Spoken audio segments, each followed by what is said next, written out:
ಇಲ್ಲಿಗೆ ಬಂದ್ಮೇಲೆ ಗೊತ್ತಾಗಿದೆ ಏನಂದರೆ ನಮ್ಮ ಕನಸು ಮತ್ತು ಆಸೆಗಳನ್ನ ಇನ್ನೂ ದೊಡ್ಡದು ಮಾಡಿಕೊಂಡೆ ಅದನ್ನ ಸಾಧಿಸಲೇಬೋದು ಅನ್ನೋದು ಗೊತ್ತಾಯಿತು. ಇನ್ನೂ ಬೇಗ ಸ್ವರೂಪಕ್ಕೆ ಬಂದು ಸೇರ್ಕೋಬೇಕಾಗಿತ್ತು ಅಂತ ನನಗೆ ಇವಾಗ ಅನಿಸ್ತೈತೆ. ಚೇಂಜಸ್ ತುಂಬ ಆಯಿತು. ಇಲ್ಲಿ ನಾನು ನೆಟ್ಟಾಗಿ ಓದ್ತಿರ್ಲಿಲ್ಲ, ಈಗ ನೆಟ್ಟಾಗಿ ಓದ್ತಿದ್ದೀನಿ. ಅಪ್ಪ ಅಮ್ಮ ಖುಷಿಯಾಗಿದ್ದಾರೆ. ಪ್ರತಿ ಕ್ಷಣ ಜೀವಿಸಿದ್ದೀನಿ ಸ್ವರೂಪದಲ್ಲಿ. ಎಷ್ಟು ಸರಿ ಆದರೂ ಹೇಳ್ಕೊಡ್ತಾರೆ, ಅದು ಬೇಜಾರಿಲ್ಲ, ಬೇಜಾರು ಮಾಡ್ಕೊಂಡೇ ಹೇಳ್ಕೊಡ್ತಾರೆ. ನನ್ನ ಕೋಪನ ಸುಮ್ಮನೆ ಯಾವುದ್ಯಾವುದಕ್ಕೂ ಖರ್ಚು ಮಾಡ್ತಿದ್ದೆ, ಆದರೆ ಇವಾಗ ಅದನ್ನ ನನ್ನ ಕೆಲಸಕ್ಕೆ ಅಥವಾ ನನ್ನ ಬೆಳವಣಿಗೆಗೆ ಖರ್ಚು ಮಾಡಬೇಕು ಅನ್ನೋದನ್ನ ಕಲ್ತ್ಕೊಂಡು ಖರ್ಚು ಮಾಡ್ತಾ ಇದ್ದೀನಿ. ನಾನು ಇನ್ನೂ ಚೇಂಜ್ ಆಗ್ಬೇಕನ್ನಿಸ್ತೈತೆ. ನನಗೆ ಇಲ್ಲಿ ಬದುಕದಲ್ಲಿ ದಾರಿ ಸಿಗ್ತೈತೆ ಒಂದು.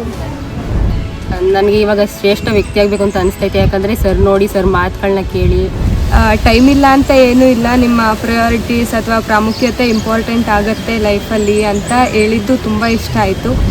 ಹೇಗೆ ನಾವು ನೆನಪಿಟ್ಕೋಬೇಕು ಓದಿದ್ದು, ಹೇಗೆ ನಾವು ಅದನ್ನು ಫೀಲ್ ಮಾಡ್ಬೋದು, ಎಲ್ಲ ಟೈಮು ಕಲಿಬೋದು. ಈ ಟೈಮಿಂದ ಈ ಟೈಮ್ ಅಂತ ಮಾತ್ರ ಅಲ್ಲ. ಈ ಸ್ವರೂಪದ ಕ್ಯಾಂಪು ನನ್ನ ಲೈಫಿನಲ್ಲಿ ಬೆಸ್ಟ್ ಕ್ಯಾಂಪು. ಮತ್ತು ಯಾರನ್ನು ಕಾಯಬೇಕು ಅಂತ ಏನಿಲ್ಲ, ಓವರ್ ಆಲ್ ಡೆವಲಪ್ಮೆಂಟ್ ಸಿಗುತ್ತೆ ಮತ್ತು ಅಷ್ಟು ವಿಶ್ವ ದಾಖಲೆ ಸಿಗುತ್ತೆ ಮತ್ತು ಸಕಲ ಕಲಾ ವಲ್ಲಭ ಆಗ್ಬೋದು. ಅಂದರೆ ಯಾಕೆ ಇಲ್ಲಿಗೆ ಬರಬಾರ್ದು? ಆಮೇಲೆ ಇನ್ನು ಮುಂದೆ ನಾವು ಯಾರು ಮೋಸ ಹೋಗೋದು ಬೇಡ. ಇಷ್ಟು ದಿನ ಮೋಸ ಹೋಗಿದ್ದೀವಿ, ಎಲ್ಲ ದಿನ ಕಲ್ತಿದ್ದು ಎಷ್ಟೋ ತಿಂಗಳಿಂದ ಕಲ್ತ್ವೇನೋ ಅನ್ನೋಷ್ಟು ಖುಷಿ ಇದೆ. ಸ್ಕೂಲ್ಗೆ ಹೋಗೋಕ್ಕೆ ಕಷ್ಟಪಡ್ತಿದ್ದೆ ಜಾಸ್ತಿ, ಆದರೆ ಇಲ್ಲಿಗೆ ಬಂದಮೇಲೆ ನಾನೇ ಅಮ್ಮನ ಎದ್ದೇಳಿಸ್ಬಿಟ್ಟು ಬೈದ್ಬಿಟ್ಟೆಲ್ಲ ಕರ್ಕೊಂಬರೋ ಥರ ಆಗಿದೆ. ನಾನು ಎಂಜಾಯ್ಮೆಂಟ್ ಎಲ್ಲೂ ತೊಗೊಂಡಿಲ್ಲ, ನಗ್ತಾ ಇರಲಿಲ್ಲ ಎಲ್ಲೂ ನಾನು ಜಾಸ್ತಿ. ಇಲ್ಲಿ ಬಂದು ನಂಗೆ ನಗು ಅನ್ನೋದು ಏನಂತ ಗೊತ್ತಾಯಿತು. ತುಂಬ ನಗ್ತಾನೆ ಇರ್ತೀನಿ, ಮನೇಲಿ ಕೂಡ ಯಾರ ಹತ್ರನಾಗಲಿ ನಗ್ತಾನೆ ಮಾತಾಡ್ತಾ ಇರ್ತೀನಿ. ನಾನು ತುಂಬ ಯಾರ ತಗೊಂಡು ಮಾತಾಡ್ತಾ ಇರಲಿಲ್ಲ, ಇಲ್ಲಿ ಬಂದು ನಾನು ತುಂಬ ಮಾತಾಡೋದು ಕಲ್ತ್ಬಿಟ್ಟೆ. ಆ್ಯಂಡ್ ಇಲ್ಲಿ ಒಂದೊಂದು ಕ್ಷಣನ ಮಿಸ್ ಮಾಡ್ಕೊಳಕ್ಕಾಗಲ್ಲ, ಅಷ್ಟು ಚೆನ್ನಾಗಿದೆ. ತುಂಬ ನಗ್ಬೋದು, ಎಷ್ಟು ನಗ್ತೀರಾ ಅಂದರೆ ನೀವು ನಗೋದನ್ನ ಮರೆಯೋಕ್ಕೆ ಆಗಲ್ಲ, ಅಷ್ಟು ನಗ್ತೀರಾ, ಅಷ್ಟು ಎಂಜಾಯ್ಮೆಂಟ್ ಇದೆ. ಬೇಜಾರು ಅನ್ನೋದೇ ಇಲ್ಲ ಇಲ್ಲಿ, ತುಂಬ ಖುಷಿ ಅನಿಸುತ್ತೆ. ಬೇಜಾರು ಅಂಥದ್ದು ಏನನ್ನೋದೇ ಗೊತ್ತಾಗಲ್ಲ ನಿಮಗೆ ಇಲ್ಲಿ ಬಂದರೆ. ಸ್ಟೂಡೆಂಟ್ಸ್ ಮೆಂಟಾಲಿಟಿ ಪ್ರಕಾರ ಹೆಂಗೆ ನಾವು ಸ್ಟೂಡೆಂಟ್ಸ್ಗೆ ಪಾಠ ಮಾಡಬೇಕು ಅನ್ನೋದು ತುಂಬ ಹೆಲ್ಪ್ ಆಗುತ್ತೆ. ಸ್ಟೂಡೆಂಟ್ಸ್ ಎಲ್ಲರೂ ನಾನು ಯಾರು ಅಂತ ನನಗೆ ಗೊತ್ತಾಗಬೇಕು ಎಲ್ಲರಿಗೂ ಅಂತ. ಅವರು memory techniques, concentration, will power, confidence ಇಷ್ಟೊಂದೆಲ್ಲ ಹೇಳ್ಕೊಟ್ರು ಹೆಂಗೆ ಇಂಪ್ರೂವ್ ಮಾಡೋದು ಅಂತ. ಸ್ವರೂಪ ಮಕ್ಕಳೆಲ್ಲ ಬಂದಿದ್ದಾರಲ್ಲ, ಅವ್ರು ಯಾರಿಗೂ ಒಂಚೂರು ಆ್ಯಟಿಟ್ಯೂಡ್ ಇಲ್ಲ. ಎಸ್ಸಲ್ಲಿ ಕೇಳಿದ್ರೆ ಎಸ್ಸಲ್ಲಿನೂ ಹೇಳ್ಕೊಡ್ತಾರೆ. ನನ್ನ ಸ್ವರೂಪ ಕ್ಯಾಂಪ್ಗೆ ಕಳಿಸಿದ್ದು ನಮ್ಮಮ್ಮ. ನಾನು ಅವ್ರಿಗೆ ತುಂಬ ಥ್ಯಾಂಕ್ಸ್ ಹೇಳೋಕ್ಕೆ ಇಷ್ಟಪಡ್ತೀನಿ. ಈಗ ಇಲ್ಲಿ ಎಕ್ಸ್ಪೀರಿಯೆನ್ಸ್ ಎಲ್ಲ ಚೆನ್ನಾಗಿದೆ. ಸೊ ನಾನೀಗ ಮಂಗ್ಳೂರಿಗೆ ಹೋಗೋಕ್ಕೆ ರೆಡಿಯಾಗಿದ್ದೀನಿ. ಎರಡಲ್ಲೇ ಇಲ್ಲಿಗೆ ಬರಬೇಕಂತ ಡಿಸೈಡ್ ಮಾಡಿಬಿಟ್ಟಿದ್ದೆ. ಮತ್ತು ಸೆಲ್ಫ್ ಕಾನ್ಫಿಡೆನ್ಸ್ ಅಂತೂ ತುಂಬ ಬಿಲ್ಡಪ್ ಆಯಿತು. ಏನು ಅಸಾಧ್ಯ ಅನ್ನೋದು ಇಲ್ಲವೇ ಇಲ್ಲ ಅಂತ ಗೊತ್ತಾಯಿತು. ಎಲ್ಲನೂ ನಮ್ಮ ಕೈಲಿ ಮಾಡ್ಬೋದು, ಆದರೆ ನಮ್ಮ ಹಾರ್ಡ್ ವರ್ಕು ಮತ್ತು ಪ್ರಾಕ್ಟೀಸ್ ಇರಬೇಕು. ಆಮೇಲೆ ಇಲ್ಲಿ ಬಂದು ನಾನು ಪಡ್ಕೊಂಡಿದ್ದು ಅಂದರೆ ಕಸ ಹೆಕ್ಕುವ ಗುಣ ತುಂಬ ಬಂದಿದೆ. ಆಮೇಲೆ ಎಲ್ರಿಗೂ ಗೌರವಿಸೋದು, ಆಮೇಲೆ ತುಂಬ ಮೇಯ್ನಾಗಿ ಎರಡು ಕೈ ಜೋಡಿಸಿ ನಮಸ್ಕಾರ ಮಾಡುವಂಥ ಗುಣವಂತೂ ಚೆನ್ನಾಗಿ ಕಲ್ತ್ಕೊಂಡಿದ್ದೀವಿ. ನಾವು ಸ್ಕೂಲಲ್ಲಿ ಈ ಬೆಳಗ್ಗೆ ಹೋದರೆ ಸಾಯಂಕಾಲದವರೆಗೂ ಕಲಿಬೇಕು, ಇಷ್ಟು ಟೈಮಲ್ಲಿ ಇಷ್ಟು ಓದಬೇಕು ಅಂತ ಇರುತ್ತೆ. ಆದರೆ ಇಲ್ಲಿ ಸ್ವರೂಪದಲ್ಲಿ ಆ ಥರ ಏನಿಲ್ಲ. ಅಲ್ಲಿ ಸ್ಟ್ರೆಸ್ಸು, ಯಾರೋ ಚೆಕ್ ಮಾಡ್ತಾರೆ, ಯಾರೋ ನೋಡ್ತಾರೆ ಅಥವಾ ಯಾರೋ ಬೈತಾರೆ ಅಂತ ಕಲಿತಿದ್ವಿ. ಆದರೆ ಇಲ್ಲಿ ನಮಗೋಸ್ಕರ ನಾವು ಯಾರು ನೋಡಿಲ್ಲ ಅಂದರೂ ನನ್ನ ಪರ್ಸ್ನಾಲಿಟಿ ಡೆವಲಪ್ಮೆಂಟ್ಗೆ ಕಲಿಬೇಕು ಅಂತ ಆಸಕ್ತಿಯಿಂದ ಕಲಿತಾ ಇದ್ದೀವಿ. ನಮ್ಮ ಖುಷಿ, ನಮ್ಮ ಬೆಳವಣಿಗೆಗಾಗಿ ಕಲಿತಾ ಇದ್ದೀವಿ. ಗೋಪಾಡ್ಕರ್ ಸರ್ ಬಗ್ಗೆ ಹೇಳ್ಬೇಕಂದ್ರೆ ಸರ್ ಥರ ನಾವು ಇಲ್ಲಿವರೆಗೂ ಯಾರೂ ನೋಡೇ ಇಲ್ಲ. ಎಲ್ಲರೂ ಸ್ಕೂಲ್ಗೆ ಹೋಗಬೇಕು, ಕೇಳಬೇಕು, ಸರ್ಟಿಫಿಕೇಟ್ಸ್ನ ಪಡಿಬೇಕು ಅಂದರೆ ಸರ್ ಎಲ್ಲ ಉಲ್ಟಾ. ಆದರೆ ಇಲ್ಲಿ ಅಥವಾ ಎಂಜಾಯ್ ಮಾಡ್ತಾ ಇದ್ದೀವಿ ತುಂಬ. ಏನೋ ಯಾರ್ದೋ ಒತ್ತಾಯದಿಂದ ಇಲ್ಲಿಗೆ ಬರ್ತಿಲ್ಲ, ನಮ್ಮ ಖುಷಿಯಿಂದ ಇಲ್ಲಿಗೆ ಬಂದರೆ ಹೋಗಲೇಬಾರ್ದು ಅನಿಸುತ್ತೆ. ಅದಕ್ಕೆ ನಾವು ಈಗ ಎಲ್ಲರೂ ಮಂಗ್ಳೂರಿಗೆ ಹೋಗ್ತಿರೋದು. ಏನೋ ಒಂದು ವರ್ಷ ಪೂರ್ತಿ ಒಂದು 6 ಸಬ್ಜೆಕ್ಟ್ ಕಲಿತು ಅದನ್ನ ಎಕ್ಸಾಮ್ಗೆ ಓದಿ ನೆಕ್ಸ್ಟ್ ಡೇಗೆ ಮರ್ತೋಗ್ಬಿಡ್ತೀವಿ. ಆದರೆ ಇಲ್ಲಿ 6 ಸಬ್ಜೆಕ್ಟ್ ಜೊತೆಗೆ ಫುಲ್ 10 ಕಲೆ ಕಲಿತೀವಿ, 10 ವಿಶ್ವ ದಾಖಲೆ ಮಾಡ್ತೀವಿ. ಮತ್ತು ನಮ್ಮದು ಓವರ್ ಆಲ್ ಡೆವಲಪ್ಮೆಂಟ್ ಆಗುತ್ತೆ. ಅಲ್ಲಿ ಬರೀ ಮಾರ್ಕ್ಸ್ಗೋಸ್ಕರ, ಯಾವುದೋ ಸ್ಟ್ರೆಸ್ಗೋಸ್ಕರ ಕಲಿತೀವಿ. ಆದರೆ ಇಲ್ಲಿ ಬಂದರೆ ನಮ್ಮ ಖುಷಿಗೋಸ್ಕರ, ನಮ್ಮ ಪರ್ಸ್ನಾಲಿಟಿ ಡೆವಲಪ್ಮೆಂಟ್ಗೋಸ್ಕರ ಕಲಿತೀವಿ. ಮತ್ತು ಸಕಲ ಕಲಾ ವಲ್ಲಭ ಆಗ್ಬೋದು. ಅಂದರೆ ಯಾಕೆ ಇಲ್ಲಿಗೆ ಬರಬಾರ್ದು ನಾವು? ನಾನು ಇಲ್ಲಿ ಕೈ ಭಾಷೆ, ಕಣ್ಣು ಭಾಷೆ ಮತ್ತು ಎಡಗೈಯಲ್ಲಿ ಬರೆಯೋದು, ಎರಡು ಕೈಯಲ್ಲಿ ಬರೆಯೋದು, ಮಿರರಲ್ಲಿ ಬರೆಯೋದು ಕಲಿತೆ. ಚೇಂಜಸ್ ತುಂಬ ಆಯಿತು. ಇಲ್ಲಿ ನಾನು ನೆಟ್ಟಾಗಿ ಓದ್ತಿರ್ಲಿಲ್ಲ, ಈಗ ನೆಟ್ಟಾಗಿ ಓದ್ತಿದ್ದೀನಿ. ಅಪ್ಪ ಅಮ್ಮ ಖುಷಿಯಾಗಿದ್ದಾರೆ.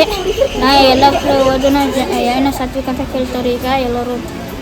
ನಾನು ಇನ್ನೂ ಚೇಂಜ್ ಆಗ್ಬೇಕನ್ನಿಸ್ತೈತೆ. ನನಗೆ ಇಲ್ಲಿ ಬದುಕದಲ್ಲಿ ದಾರಿ ಸಿಗ್ತೈತೆ ಒಂದು. ಫ್ರೆಂಡ್ಸ್ ನಮಸ್ಕಾರ. ಈ ಸ್ವರೂಪದ ಕ್ಯಾಂಪು ನನ್ನ ಲೈಫಿನಲ್ಲಿ ಬೆಸ್ಟ್ ಕ್ಯಾಂಪು. ಇಲ್ಲಿ ಎಷ್ಟೋ ಕಲ್ತಿದ್ದೇನೆ. ಕ್ಯೂಬ್ ಸಾಲ್ವ್ ಮಾಡೋದು ಕಲ್ತಿದ್ದೇನೆ, ಲೆಫ್ಟ್ ಹ್ಯಾಂಡ್ ರೈಟಿಂಗ್ ಕಲ್ತಿದ್ದೇನೆ, ಡಬಲ್ ಹ್ಯಾಂಡ್ ರೈಟಿಂಗ್ ಕಲ್ತಿದ್ದೇನೆ. ಕಾನ್ಸೆಪ್ಟ್ ಹೇಗೆ ನೆನಪಿಟ್ಕೋಬೇಕು, ಯಾವ ಸ್ಕೂಲು ಕಾಲೇಜಿನ ಸ್ಟಡೀಸ್ ಶಿಕ್ಷಣ ಈ ಕ್ಯಾಂಪಿನ ಮುಂದೆ ನಿಲ್ಲಕ್ಕಾಗಲ್ಲ. ಉಪಾಟ್ಕರ್ ಸರ್ ಅವರು ತುಂಬ ಚೆನ್ನಾಗಿ ಹೇಳ್ಕೊಡ್ತಾರೆ. ಹೇಗೆ ನಾವು ನೆನಪಿಟ್ಕೋಬೇಕು ಓದಿದ್ದು, ಹೇಗೆ ನಾವು ಅದನ್ನು ಫೀಲ್ ಮಾಡ್ಬೋದು, ಮತ್ತು ಅದಕ್ಕೆ ಲಾಂಗ್ ಟರ್ಮ್ ಆಗಿ ಹೆಚ್ಚು ದಿನ ನೆನಪಿಟ್ಕೊಂಬೋದು. ಫೋನ್ ನೋಡೋದು ಕಡಿಮೆ ಮಾಡಿದ್ದೀನಿ. ಆಮೇಲೆ ಈಗ ಧೈರ್ಯದಿಂದ ಮಾತಾಡೋದನ್ನು ಸ್ವಲ್ಪ ಕಲ್ತಿದ್ದೀನಿ. ಇನ್ನೂ ಹೆಚ್ಚು ಏನಾದರೂ ಸಕ್ಸಸ್ ಮಾಡಬೇಕು ಅಂತ ತುಂಬ ಸರ್ ನೋಡಿ ಇನ್ಸ್ಪೈರ್ ಆಗಿದ್ದೀನಿ. ಇನ್ನೂ ಬೇಗ ಸ್ವರೂಪಕ್ಕೆ ಬಂದು ಸೇರ್ಕೋಬೇಕಾಗಿತ್ತು ಅಂತ ನನಗೆ ಇವಾಗ ಅನಿಸ್ತೈತೆ. ಫೋನ್ ನೋಡೋದ್ರ ಮೇಲೆಲ್ಲ ಫುಲ್ ಇಂಟ್ರೆಸ್ಟೇ ಇಲ್ಲ ಇವಾಗ. ಪ್ರತಿ ಕ್ಷಣ ಜೀವಿಸಿದ್ದೀನಿ ಸ್ವರೂಪದಲ್ಲಿ.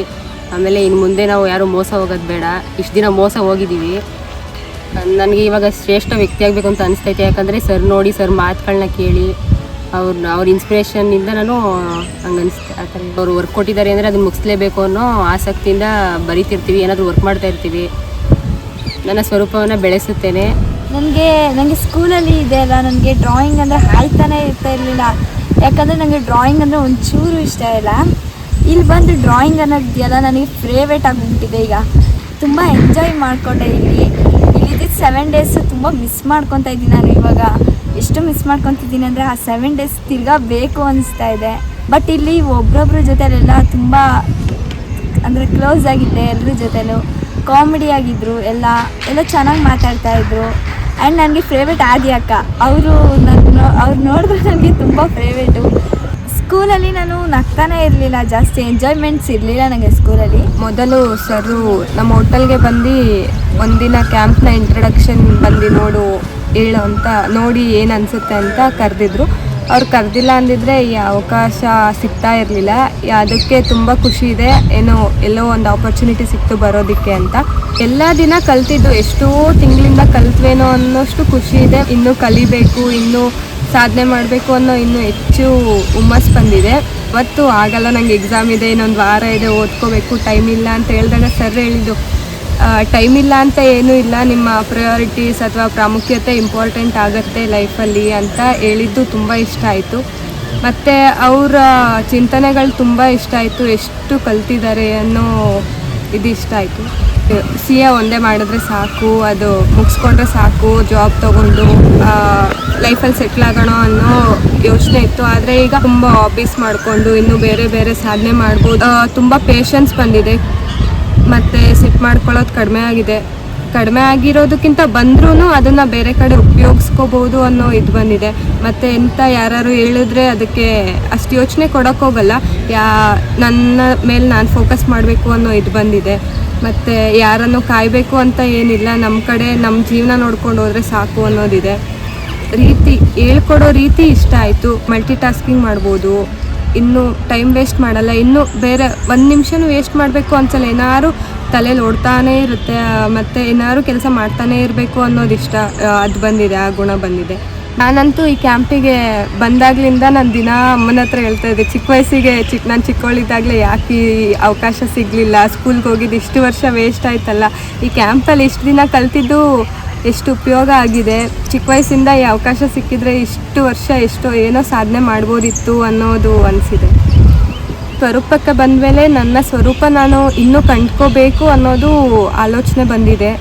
ಅರೆ ಇಲ್ಲಿಗೆ ಬಂದಮೇಲೆ ನಂಗೆ ಇವಾಗ ತುಂಬಾ ಖುಷಿ ಆಗ್ತಿದೆ. ಯಾಕೆಂದರೆ ನಾನು ಇಲ್ಲಿಗೆ ಬರೋಕ್ಕಿಂತ ಮುಂಚೆ ಈ ಸ್ಕೂಲ್ದು ವಿಡಿಯೋ ನೋಡಿದ್ದೆ, ಅದು ಆದಿ ಅಕ್ಕಂದೇನೆ.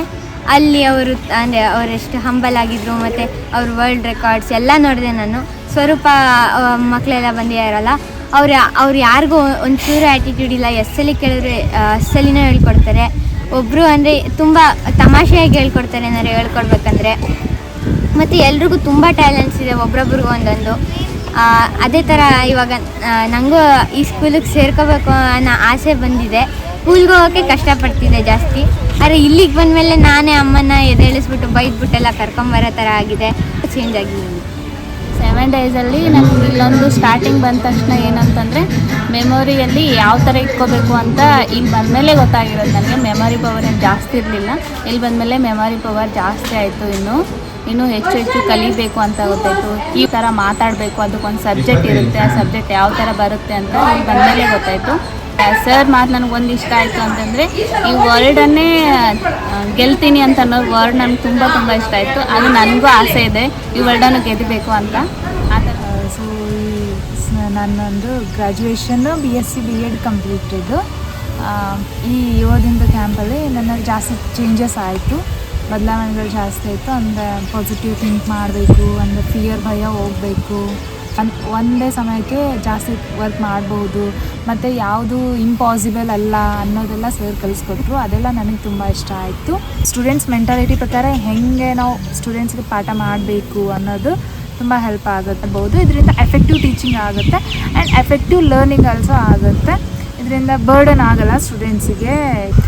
ಎಕ್ಸಾಮ್ವರೆಗೂ ಅಂತಲ್ಲ, ಲಾಂಗ್ ಟೈಮ್ವರೆಗೂ ಲೈಫ್ ಲಾಂಗ್ ನೆನಪಿರುತ್ತೆ ಅಂತ ಹೇಳ್ಬೋದು. ಈಗ ಮೊದಲು ಯಾರನ್ನು ನಾನು ಗೌರವಿಸುತ್ತಿರಲಿ, ಈಗ 2 ಕೈ ಮುಗಿದು ಗೌರವಿಸುವುದನ್ನು ಕಲಿತಿದ್ದೇನೆ.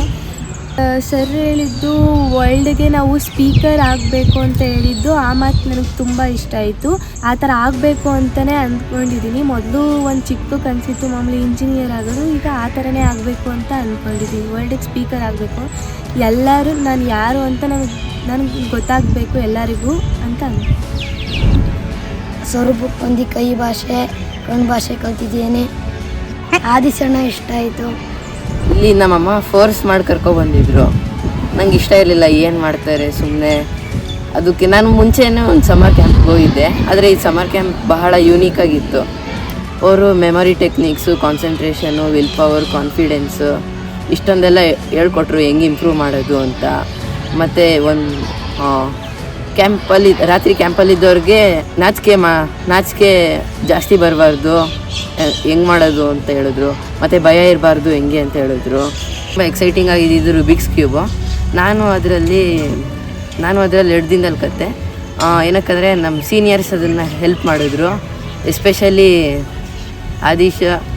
ಆದೀಶ್ ಮತ್ತು ಜನನ್ನು ಮತ್ತು ಆದಿಯಕ್ಕ ಮತ್ತು ಇನ್ನೂ ಅಷ್ಟು ಸೀನಿಯರ್ಸ್ ಹೆಲ್ಪ್ ಮಾಡಿದರು. ಅದು ತುಂಬ ಎಲ್ಲರೂ ಸಪೋರ್ಟಿವ್ ಆಗಿದ್ದರು. ನನಗೆ ಸ್ವರೂಪ ಹೆಂಗೆ ಇಷ್ಟ ಆಯಿತು ಅಂದರೆ ಸರ್ರು ನಮಗೆ ಒಳ್ಳೊಳ್ಳೆ ಗುಣಗಳನ್ನು ಹೇಳ್ಕೊಟ್ರು. ನನಗೆ ಈ 7 ದಿನ ತುಂಬ ಇಷ್ಟ ಆಯಿತು. ಯಾಕಂದರೆ ನಾನು ಏನೇನು ಕಲ್ತಿರಲಿಲ್ಲ ಎಲ್ಲನೂ ಇಲ್ಲಿ ಕಲಿತೆ, ಮತ್ತು ತುಂಬ ಗುಣಗಳು ನಾನು ಅಳವಡಿಸ್ಕೊಂಡಿದ್ದೀನಿ. ಇಲ್ಲಿ ನಾನು ಎಂಜಾಯ್ ಮಾಡಿದೆ. ಇಲ್ಲಿ ಕಲಿತಿದ್ದೆ ಅಂದರೆ ನನಗೆ ಏನೇನು ಬರಲ್ವೋ ಅದೆಲ್ಲ ಕಲಿಸ್ತಿದ್ರು. ಆಮೇಲೆ ಫ್ರೆಂಡ್ಸ್ ಥರ ಇದ್ವಿ ಸ್ವರೂಪ ಜೊತೆ. ಎಲ್ಲರೂ ತುಂಬ ಚೆನ್ನಾಗಿ ಮಾತಾಡಿಸ್ತಾರೆ. ತುಂಬ ಎಂಜಾಯ್ ಮಾಡಿದೆ. ನಾನು ಇಲ್ಲಿ ಮುಂಚೆನೇ ಬರಬೇಕು ಅನಿಸ್ತಿದೆ. ನನ್ನ ಕೆಲಸ ನಾನೇ ಮಾಡಬೇಕು ಅನಿಸಿತು. ನನ್ನ ಮೇಲೆ ತುಂಬ ಖುಷಿ ಆಯಿತು. ಸರ್ ತುಂಬ ಚೆನ್ನಾಗಿ ಹೇಳ್ಕೊಡ್ತಾರೆ. ಖುಷಿಯಿಂದ ಎಲ್ಲರೂ ಇರ್ತಾರೆ. ಒಬ್ಬನೇ ಇದ್ದೆ, ಆದರೆ ಇವಾಗ ನನಗೆ ಎಲ್ಲರ ಜೊತೆ ಇರೋಕ್ಕೆ ಇಷ್ಟ.